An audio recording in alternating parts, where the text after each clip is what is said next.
Now, what do our classical scholars say about Ya'juj and Ma'juj?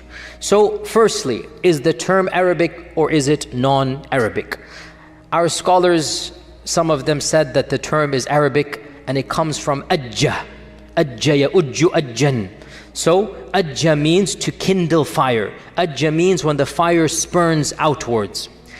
However, in my humble opinion, it is not sound to read in Arabic meanings to proper nouns that are found in the Quran and Sunnah.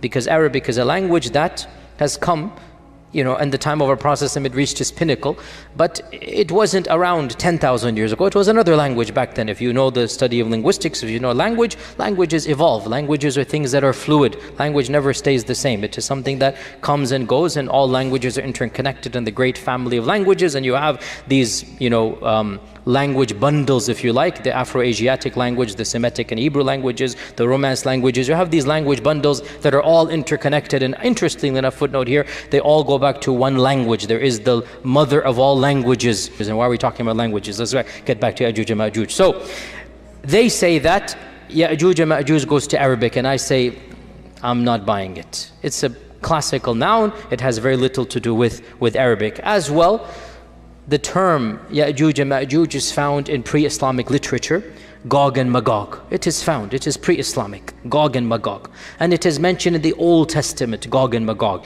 and in the New Testament. The book of Revelations mentions the release of Gog and Magog, that Gog and Magog are going to gather for the battle. So this is in the book of Revelations, and this predates Islam. So there's references to Gog and Magog that they're going to gather for the great battle as well. So the Old Testament mentions Gog and Magog, the New Testament mentions Gog and Magog, and the Midrash mentions Gog and Magog. What is the Midrash? The Midrash is like the tafsir literature for the Jews. The Midrash is the commentary on the Torah, and it consists of legends and fables that go back many, many centuries before Islam. You have the Babylonian Midrash, you have other Midrashic texts. So the Midrash is pre-Islamic Jewish exegesis. It is tafsir literature that is ancient. It's not the Torah. It is the commentary of the Torah that the ancient sages, the rabbis, the ulama of the past, they commented on. And in the Midrash you find some very, very interesting literature, which is not the time to go into, but there are parallels with the Quran and Sunnah, which you can, anyway, let's not go down there. So where are we? So, Midrash. The Midrash mentions Gog and Magog. What does the Midrash say? The Midrash says that there will be a forerunner to the Messiah. We talked about the concept of Messiah in Judaism, remember? You guys remember, right? And Moses Maimonides put belief in the Messiah as a part of his 13 points of Aqidah. Is it the 11th or the 12th point? We're going to believe in the Messiah. A day will come when the Messiah will come. It is a part of Jewish literature. What I didn't tell you in that class 2 weeks ago, because it's not related, but now I should have mentioned it in hindsight, they actually, or some segments of Judaism, believe in two types of Messiah, the minor Messiah and the major Messiah. Now that we're talking about Gog and Magog, I have to bring this up. So they say that there will be a forerunner to the real Messiah. And this forerunner will defeat Israel's enemies. When they say Israel, they don't mean the country, they mean Bani Israel. Remember this, right? When the Midrash says Israel, they mean mu'mins, Muslims, i.e.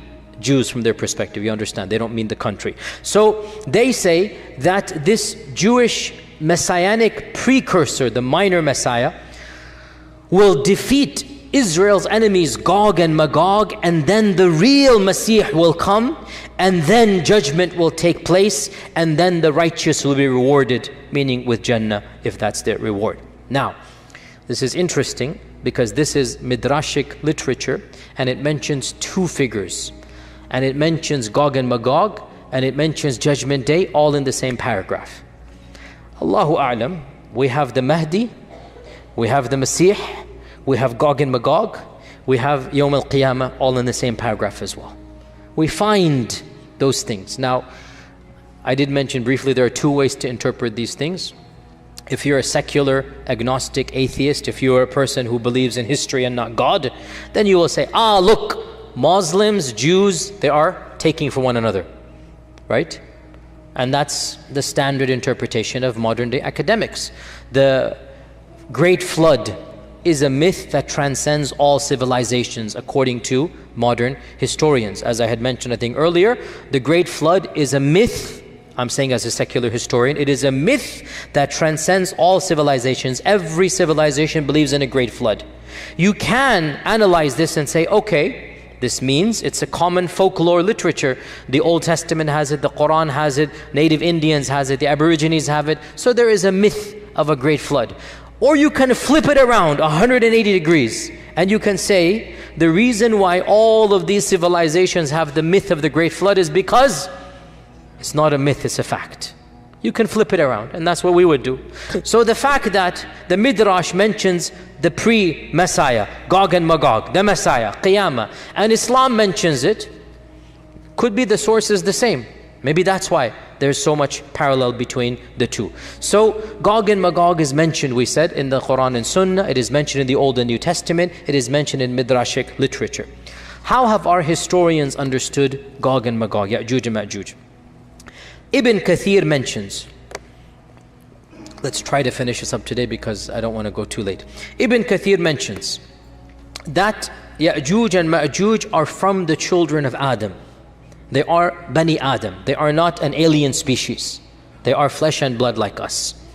And some of our early historians, and this is not Quran and Sunnah, this is just folklore and history, they say Ya'juj and Ma'juj goes back to Yafith ibn Nuh.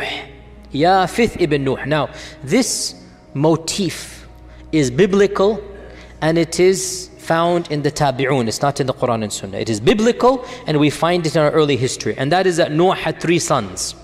Sam and Ham and Yafith. This is a common motif that is found in the Old Testament. It is something that the Semitic races believe in, and it is found not in the Quran, not in the Sunnah, but in where? Early Islamic historical traditions.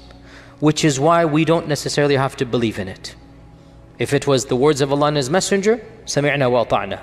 If it's the word of a tabi'i, or even a sahabi, because this is history and it's not ilm al-ghayb, we don't have to accept it. So this issue we find it in the Tabi'un, that Noah had 3 sons, Sam, Ham, and Yafith. And from Sam, we get the Semitic peoples, the Arab and the Hebrew race, and also according to this interpretation, Faris and Rum, the Persians and the Romans, right? Hence why, again, bit of a tangent. Problem is I love these tangents and I don't have time. See, that was a bell. Don't go into these tangents here, huh? Back in the 1910s, when there was race laws in America, there were race laws in America. Hitler got his race laws from America, by the way. A tangent upon a tangent, there you go.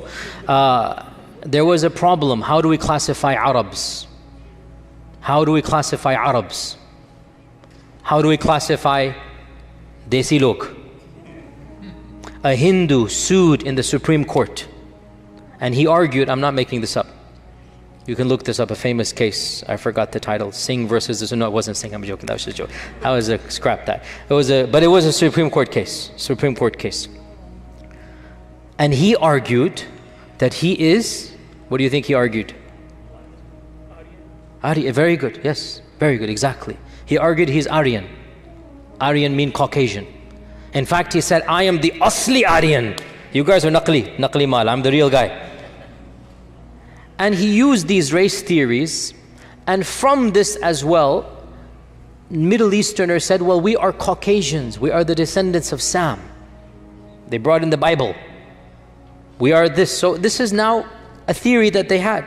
And that is why to this day, some people say if you're Arab or Desi, you're technically Caucasian.